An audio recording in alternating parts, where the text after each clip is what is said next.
Hello guys, how are we doing and welcome back to the channel. Today we're covering 8 mistakes I see fairly commonly when I'm playing Black Ops 6 ranked play that you can avoid making after watching today's video, and it's all around S&D. Now if you want a similar video for hardpoint or control, I will leave them linked down in the description below because they've already been covered.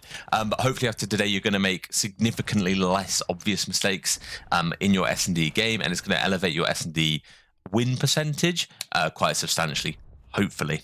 Now, the number one mistake I see people make over and over and over again in Black Ops 6 S&D is not sticking together when you have the man or life advantage. The whole point of First Bloods being really pivotal in S&D is so that you've got the man advantage, but that's only worth something if the players you have alive on your team stick together.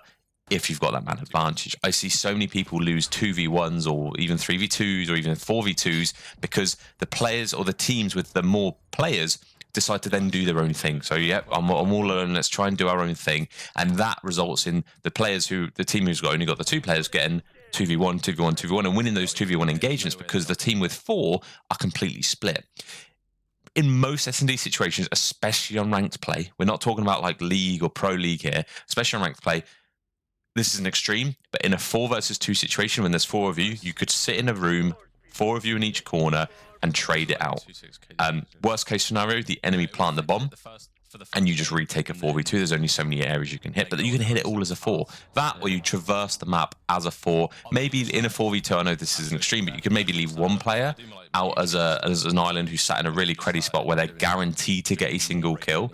But you need to make it when you've got the man advantage so that you can trade out your teammates if they die. Now we're going to be taking this next mistake over to a little bit of a diagram. Now, something I don't see, or I see too much, should I say, is when people are set up and they're defending on an S&D and they don't cover all of the lanes. Now, this can be strictly difficult if you're solo queuing. If you're in a quad stack, it's a little bit easier because you can communicate. So it's why you really need to be aware of where your teammates are and use that tac map to identify exactly where they are. So this is a fairly standard setup on red card. You see, your teammates stack B, you play as a lone player over towards A, and from the looks of it, you know what? There's people on both bomb sites. It's probably a good setup. Because realistically, they're not going to be able to plant at either A or B because there's people there.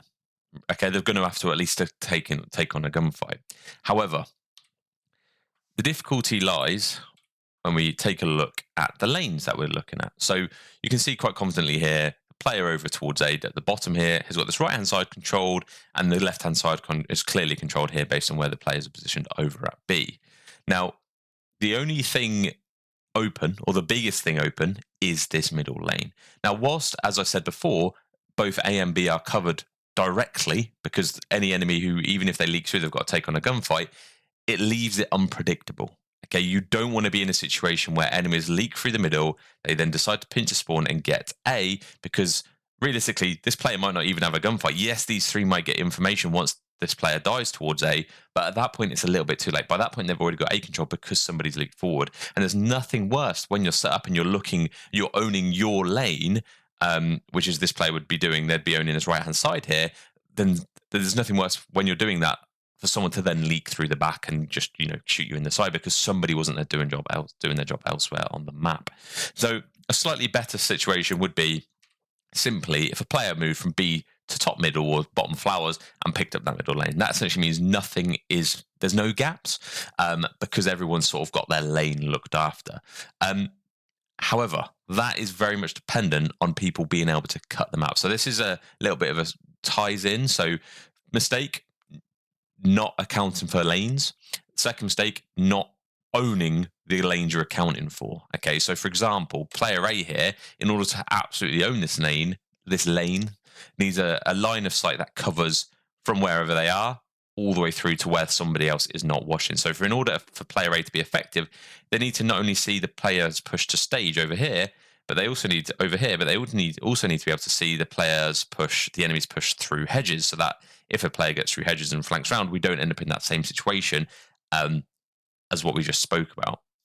Similarly, the player in middle needs to make sure that the players don't come through middle door 2A, because that would mean that this player towards A can get flanked. If players, just run up middle and jump through middle door, they need to make sure that that's caught by this player.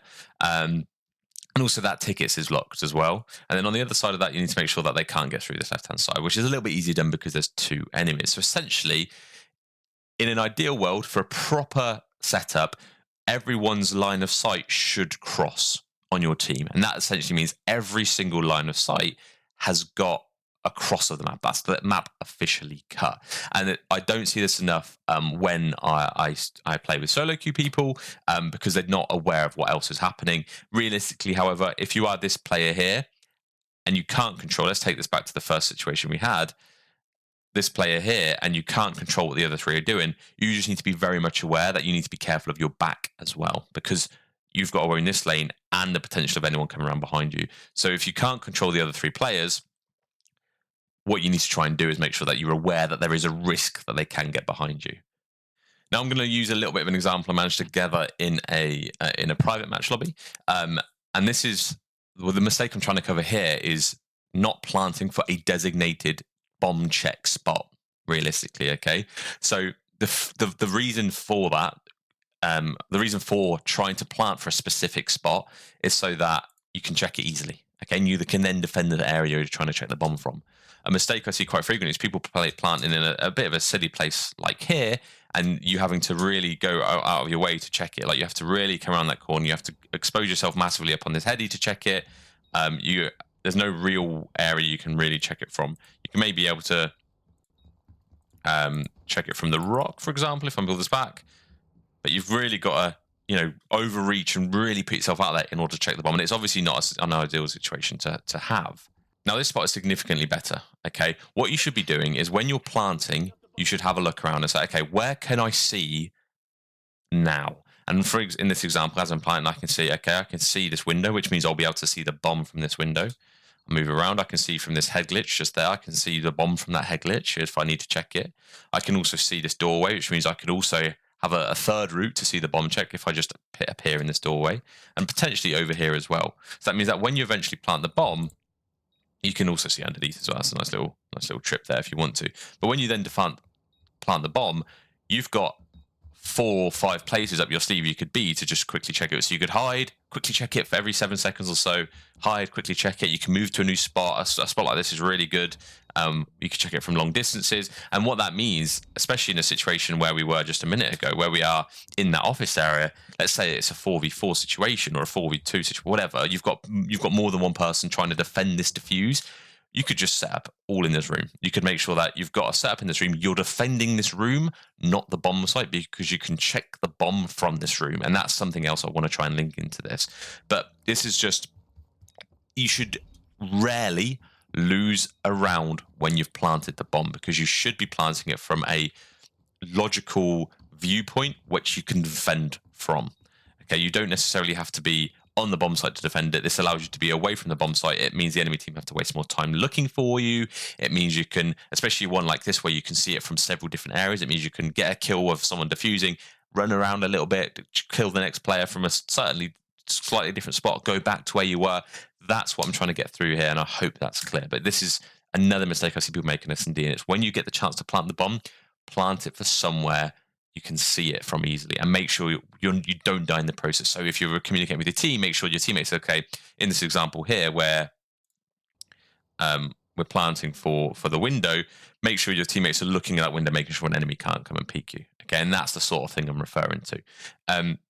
Yeah, when you plant a bomb, you need to try and win that round, and this is the best way of doing it. You should convert it most of the time. The next one I'm trying to cover here is not using your stuns and nades. Now, this is something I see fairly frequently, and obviously you don't want to use your stuns and nades in a position where you're likely to die. But you can make space with nades on S&D. You can make it so that you can check certain areas with in S&D. And a really nice tip, if you don't use it and you're not too fussed about meeting, if you're a sub, you might not be inclined to do this, but perk 3, there is a second perk you can use, and that is called Quartermaster, and that essentially enables you to replenish both your frags and stuns, or your semtexes, whatever you use, in the middle of an S&D round, which means what you can do, you can throw your pre-nades off the start to try and cut off some initial lanes, play your life a little bit, and then what will happen is your nades will then replenish. If they end up planting the bomb, you can use it to check certain corners, for example, bottom of protocol. Using Quartermaster is a must for me now in S&D. And yeah, you really want to make sure you're using your stuns and nades. I see so many people die without using them when they probably could have known an enemy was there if they stun checked it, or you know, cutting off a complete lane with a frag, those sort of things. That's what you want to be doing with your nades. The next one as well is going to be really quick, and it is dying without being tradable. Now, especially on ranked play, I think if you're playing a certain league or you're in challenge or something, it's going to be a little bit difficult, or a little bit different, sorry. But you want to be tradable when you die. Now, this happens a lot, and we've even seen some unsuccessful teams in the CDL when they have a player who just goes out on a limb without any other supporting teammates around them and dies, and all of a sudden it's a 4v3 and they lose the round.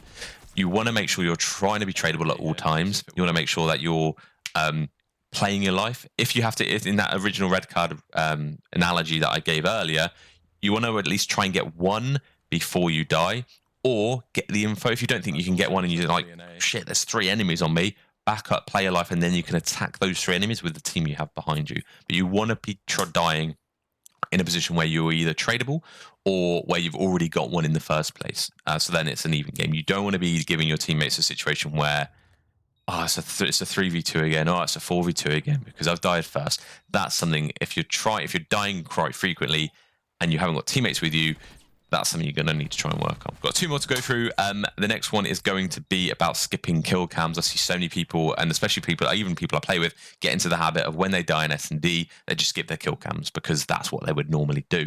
Now, I'd argue even on control and a hardpoint, you want to keep your kill cams because you can get a lot of info. But in S&D, you literally don't respawn, so there's no time wasted by keeping that kill cam on. From the kill cam, you can alert your teammates to enemies' positions because when you're watching the kill cam, you can see blue dots, and their blue dots represent the enemy's position.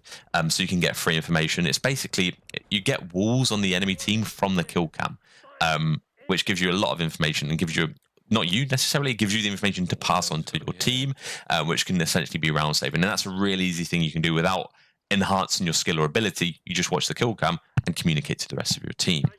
And finally, not checking when you're on defense. I see so many people make the mistake of killing a few people on the enemy team, but not then checking if they've got the bomb. If you can try, I don't purposely mean ADS at the body because then you're open to the rest of the map to dying from the side. When you kill an enemy and you have the chance, especially if you can make it instinctive, just glance your eye for a millisecond and check whether they had the bomb or not.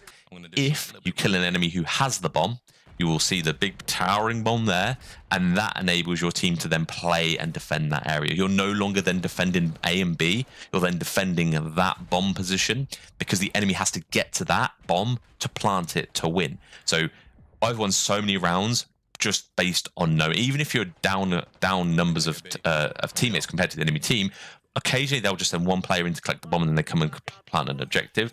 If you're defending the bomb plant room, let's say it's in top office on Hacienda, for example, if you're there and you know bomb's down, you defend that room, you win the round. And that's actually going to do it. I hope you enjoyed the video. I hope you found some of this useful. If there's anything I've missed that you see frequently rank play yourself, let me know down in the comments and share your knowledge with everybody else. There is obviously an abundance of mistakes people can make in S&D, but these are ones I see that have the most impact in losses and the most frequent at the same time. Hope you enjoyed, and yeah, I'll see you in the next one. Ciao for now.